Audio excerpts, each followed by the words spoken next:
And now for today's thrilling Nick Carter adventure, the case of the Blue Mink, presented by Old Dutch Clint. As our story opens, Nick and Patsy are entering a large department store very early in the morning.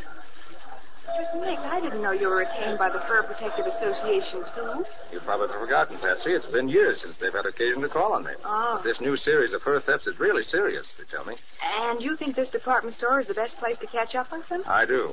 They've suffered the biggest losses of any store in town so far. Oh. Come on, here's the elevator. Mm-hmm. 04, please. And you think I'll be able to spot a thief if I see one? Well, I hope so. As a rule, women who steal furs have a large receptacle of some kind, a bag or bundle, in which they can hide the furs while they make their getaway. Also, they have a sort of shifty look about them, if you watch closely. You've had a lot more experience with crooks than most sales girls have, Patsy. Gosh, I hope you're right. I'll try anyway. All right, come on. This is the fur department. Miss Sherrill, the detective on this floor, said she'd... Mr. Carter. That's right. You're Miss Sherrill? Yes. And this is Miss Bone, who's going to be our new sales girl. Oh, well, for a while anyway. I only hope I can make good. Oh, I'm sure. I hope so, too. Now, if you'll come with me, Miss Bone, I'll show you where you can leave your things. Oh, just a minute, Miss Sherrill. Nick, suppose I see a customer who looks suspicious. What do I do? Call Miss Sherrill if you can, and call me. Then keep your eyes open and don't leave the customer for a second if you can help it. All right, Nick. I hope this works. Wish me luck. Just use your common sense, Patsy. That's always better than luck. So long.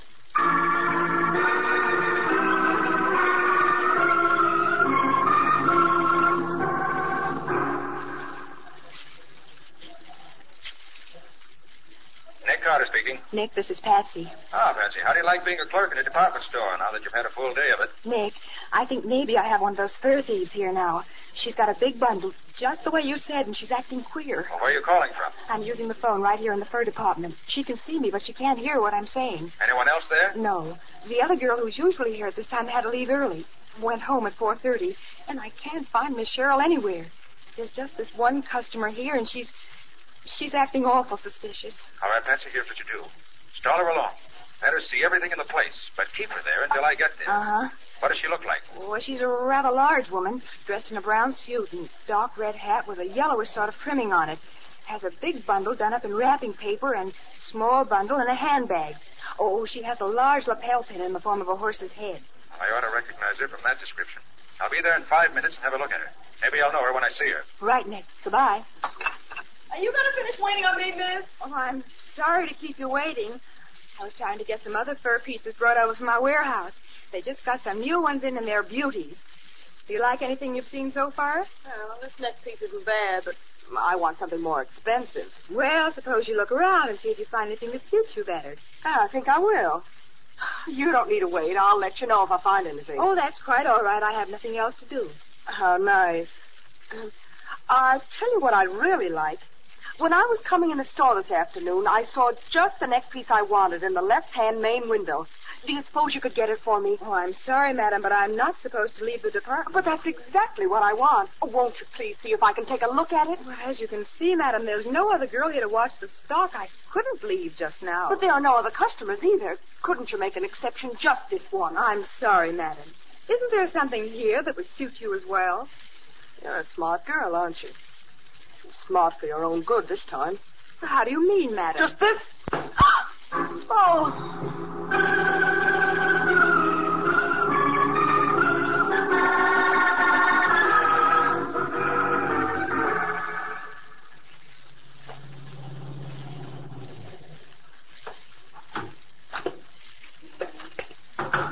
I wonder if Patsy's mistaken about this woman, Nick. It could be, you know. I doubted she'd call me, Waldo, unless she was sure of the facts. Ah, sure, Nick. But you know women always Here, jump hold at it. Big bundle, brown suit, red hat, and horse head pin in her lapel. Yes. What are you stopping for, Nick? That's the woman Patsy called about. You sure? I am. The description matches exactly. Come on. But, Nick, you can't arrest her without some kind of evidence. I'm not going to arrest her, Waldo. We're going to follow her. I want to find out where she goes. Well, then what? Then I'll find some excuse to take a look into that bundle she's carrying. Unless I'm greatly mistaken, they're furs. Stolen furs.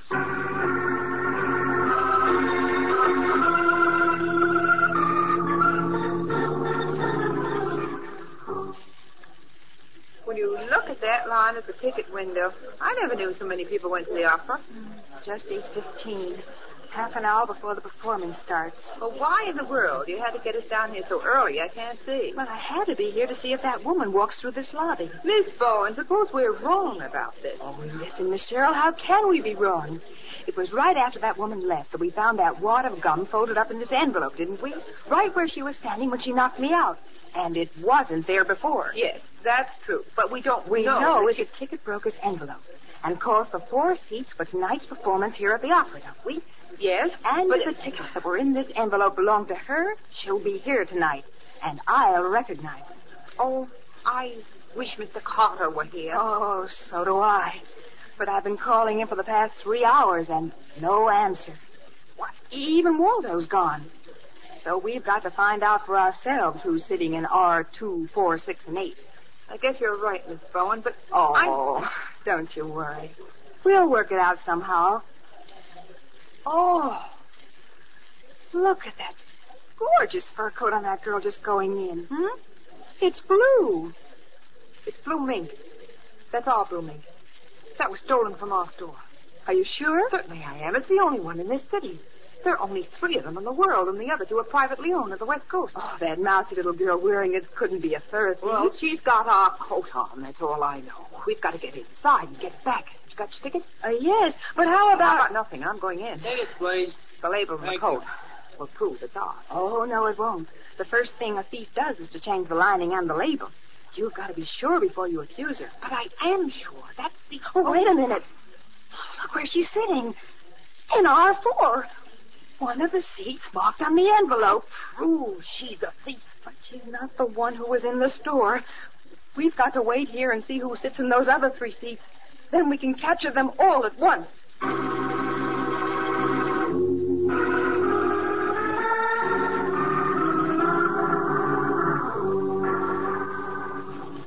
Hey, Nick, we've been following this dame through all these little towns for a heck of a while now. Do you think she's going anywhere? Well, either she's taking a very roundabout way to where she's going, or she knows we're following her.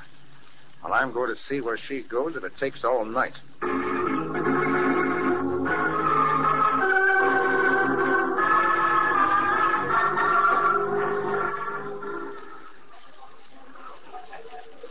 The whole first act is over, and nobody is in those other 3 seats.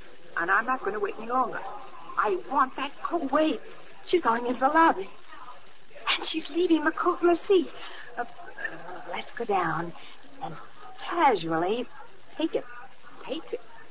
What about her? We want her, too. Come on, follow me. I have an idea. But easy now. No, don't hurry. Oh. Now, let's just sit down here in these end seats. I don't like this. I don't like it either, but I think it's the best way. Well, now what? We'll get up, and the coat goes with us. Like this? Nobody's watching. You've got more nerve than anybody I ever saw. Now walk up the aisle. Slowly. Well, don't hurry. Yeah, that's it. Do you see that girl who had the coat? Yes, she's over there at the drink stand. If she should She see... won't. Come over here behind this pillar. Now, here's my idea. She must be one of the thieves, but she's not the one I want. You take the coat back to the store, and I'll wait here and follow her after the show. Maybe she'll take me to the rest of the gang. But she'll make a whale of a fuss when she finds out that her coat's gone. It's a stolen coat, isn't it? Oh, let me look at the label. Oh, this is the Paris label. There never was a blue mink coat made in Paris. That's what I told you. The thieves changed the label, so it must be the coat stolen from your store. Now, you go ahead, and I'll... If you want to stay healthy, just walk quietly out the door. The one on the left. And don't look around. Hey, you Start can't... walking and don't run. I'll be right behind you. Come on, Patsy. We'd better walk. Yes, I guess we better.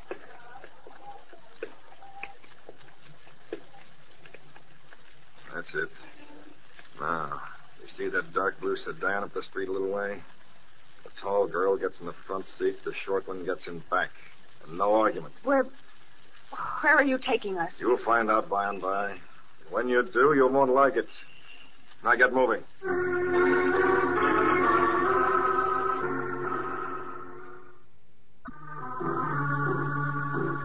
In the case of the Blue Mink, Patsy, together with Alice Sherrill, floor detective for a big department store, recovered a Blue Mink coat which had been stolen from the store while Nick and Waldo were on the trail of a suspected fur thief. But just as the girls got the coats back, they were forced into a strange car at the point of a gun, bound for an unknown destination. The time is now a few minutes after intermission. Sergeant Matheson of the Metropolitan Police has just arrived at the office of the Opera House in answer to a strange summons. Oh, no.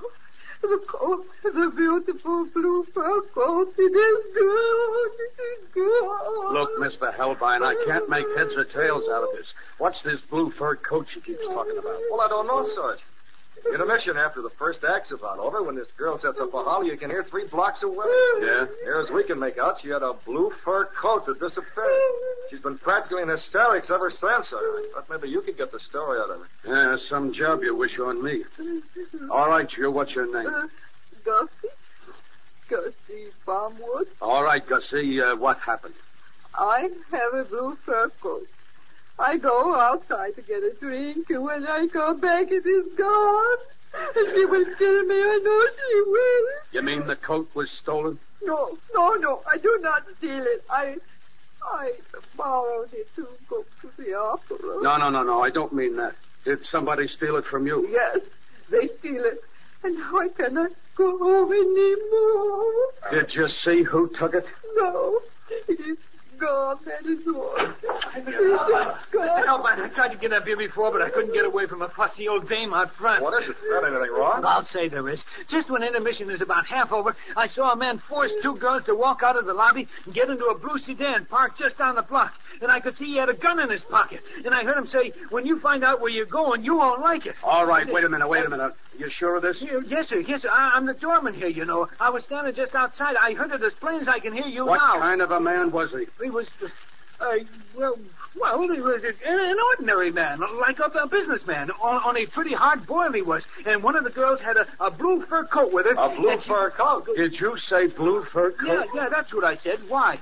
So 2 girls stole Gussie's coat, then somebody stole them. Can you describe these girls? Oh, yes, sir. One of them was a sort of a tallest. Yeah?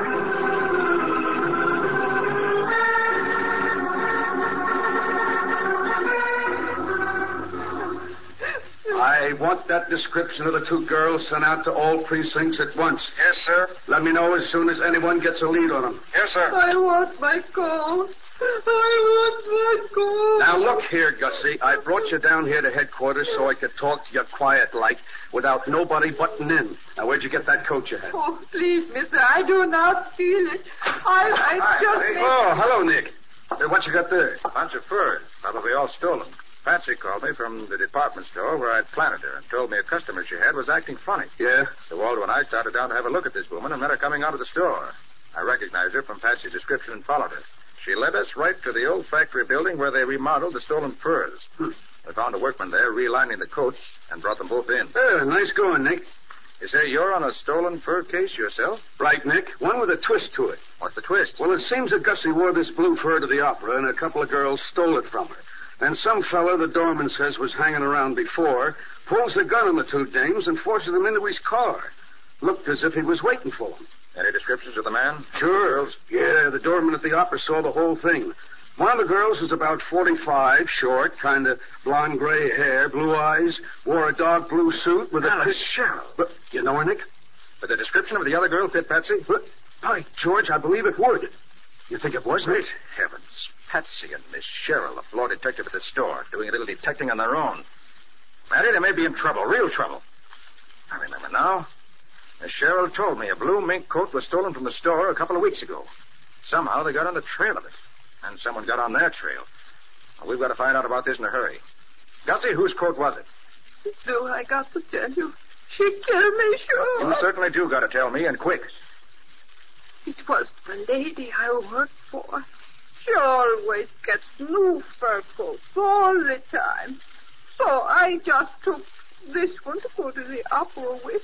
Anybody at home when you left? There was a little girl, Virginia. She could see me. Does she know where Father and Mother were tonight? Oh, yes. Her mother left her the telephone number. It was in Oakdale. Hey, Matty, let me have that phone, will you? Yeah, what are you going to do, Nick? To find out if this Virginia called her mother to tell her Gussie had taken a coat. From what Gussie says, it's very likely she did. After we saw Gussie go out with the coat. Yeah, but Nick, Hey, wait a minute. Operator, this is Nick Carter. I want to find out if a call was made tonight from the Dutton residence in Cedar Ridge to someplace in Oakdale. Yes, that's right. For the love of Pete, Nick, what's the connection between this kid and a guy kidnapping Patsy? Look, Matty. Gussie said Mrs. Dutton was always getting new fur coats, didn't she? Yeah? Well, that looks like part of the fur gang. So if this kid phoned her mother that Gussie was wearing her new fur coat, her father, who's probably the head of the gang, drove into town as fast as he could to get it back before it was spotted as a stolen coat. Why, sure. Got to the opera house after the show started, so he hung around. That was where the doorman saw him. Yeah? He probably missed Gussie in the crowd at intermission, but saw Patsy and Miss Cheryl. So he took them and the coat, which is what he really wanted. Well, for the love of... Wait. What's that, operator? Well, there was. About 7:15, huh? Thank you. That's all. Let's see. Dutton got the call around 7:15. He could have driven down in about an hour and a half. We should get him to the opera house after the show started. Yeah, that checks. Yeah, but look, Nick, if Dutton has got the girls, he certainly wouldn't take them to his home. And where would he take them? And what would he do with them? Matty, that's what we've got to figure out, and fast.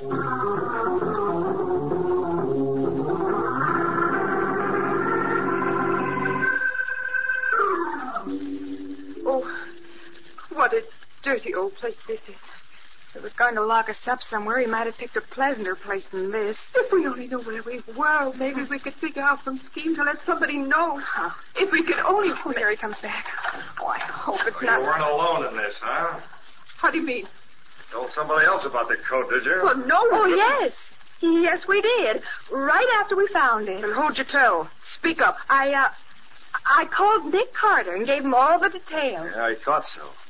Somebody's been here and taken all the furs and worked in the storage vault in the basement. Took my tailor away, too. Just called his home and they haven't seen him. Don't know what's happened to him. Why did you tell this, Carter? And no funny business. Oh, well, you see, we told him... Listen, you, stop stalling. If you want to live a while longer, give us the details and make it snappy. Well, the girl who had the coat at the opera gave us your names. And when I called him, I told him your names and where you live. Wait till I get my hands on that Gussie. I'll wring her neck like I was a chicken, stealing my coat and blabbing everything she knows. Well, what do we do now, Eddie? Let me think. Yeah, I have it. Young lady, you're going to call your Nick Carter on the phone. There's an old abandoned hunting shack out in the woods about 2 miles off Route 47. You're going to tell them you've caught the fur thieves and that you're stuck out there without any cash.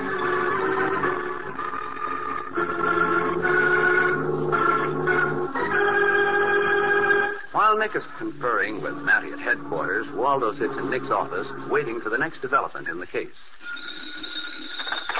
You're in Nick Carter's office. Nick Carter's first assistant, Waldo McGlynn, speaking. Is Nick there, Waldo? This is Patsy. Oh, no, Patsy, he ain't. Can I help you? Put him on, will you? I tell you, Nick ain't here. Do you want me to... Hello, Nick. Oh, I'm so glad you're there. This ain't Nick. This is... Yes, Nick, it's all right. We've caught the fur thieves we were after. But this ain't Nick, Patsy. This now, is... listen carefully. Very carefully. This is extremely important. You must be crazy, but I'm listening. We chased the thieves way out of town in Miss Cheryl's car, and just as we finally caught up with them, we ran out of gas. Nick, I want you to come out and bring us all back to town. I don't dare leave the thieves to look for any gas because they might get away. But we caught them thieves ourselves. Now, get these directions straight, Nick. Better write them down. Write them down. Now, we're near an old hunting shack on a small side road that turns off Route 47 about 3 miles north of Woodmere. 3 miles north of Woodmere. You got that? Yeah. The shack is about 2 miles in off the main road. We'll be waiting for you inside the shack. Hurry up, will you, Nick? It's awful lonely out here. You better hurry. He's awful worried about you, Pat. Yes, about 2 miles. But we caught them, Nick. Hallelujah. We caught the crooks. Bye. Well, if that ain't the crazy... I gotta get this to Nick immediate here. Hallelujah. We caught the crooks. That ain't the silliest thing I ever... Sergeant Matheson. Oh, this is Waldo. Is Nick there? Yeah, sure. Hold on. You, Nick, it's Waldo. Yes, Waldo? Nick, I just got the doggonedest message from Patsy. From Patsy? Where is she? Now, keep your shirt on while I tell you this. She kept calling me Nick. I told her it was Waldo, but Yes, Waldo. What did she say? She said she'd caught the thieves and ran out of gas at an old hunting shack. About 2 miles out on a small road that turned off Route 47 about 3 miles above Woodmere. And she's waiting there for you. Did she say anything else? No, that's all. And do you know how she ended up? Well, naturally not. What was it? She says, "Hallelujah, we caught the crooks." Hallelujah. You sure? Well, sure, I'm sure. I ain't deaf, you know. Thanks, Waldo. Goodbye. Grab your hat and your gun, Matty. We're going places.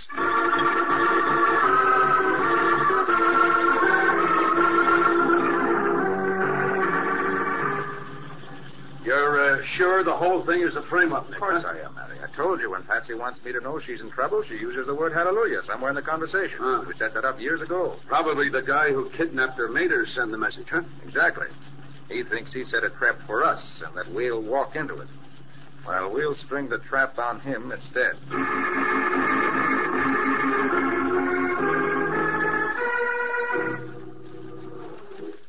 Just about time for our friend Carter to arrive. All the lights out, Emma? Yeah. You changed your plan? No. We'll let the car stop outside the shack. And when they start walking in, I'll pick them off. They won't have a chance, not with this moon. Oh, won't you They please? can't see me, and I can see them. Is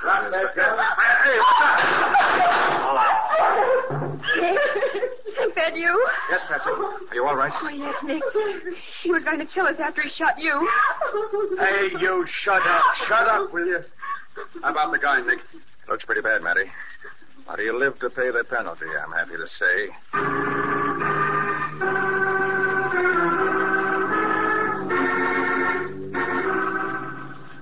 And after I finished talking to you, or rather to Waldo, he took us to that shack to wait. Oh, Nick, I was scared. She certainly was, Mr. Carter, but not so much on her own account. She was afraid that you might... I was afraid somebody might get hurt, maybe killed, and I didn't want it to be the wrong person. Well, that's highly commendable of you. Oh, just think. If Gussie hadn't borrowed the blue mink, Patsy and I might not be here. Oh, please, that's not exactly a cheerful thought. Patsy, there's one thing I still don't understand. When you two found that ticket broker's envelope with the seats marked on it, why didn't you go to the police instead of trying to handle it yourselves? Well, to tell the truth, Nick, I just didn't think of it. I suppose it's because, well, as a rule, we don't go to the police for help. They usually come to us.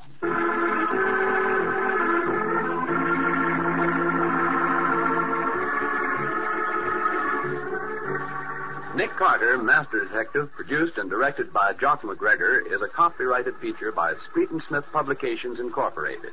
Lon Clark is starred as Nick, with Charlotte Manson featured as Patsy. Matty is played by Ed Latimer, Waldo by Humphrey Davis. Script written by Jock McGregor, storyline by Peggy Mayer. This is Bob Martin saying, when minutes count, use Old Dutch Cleanser.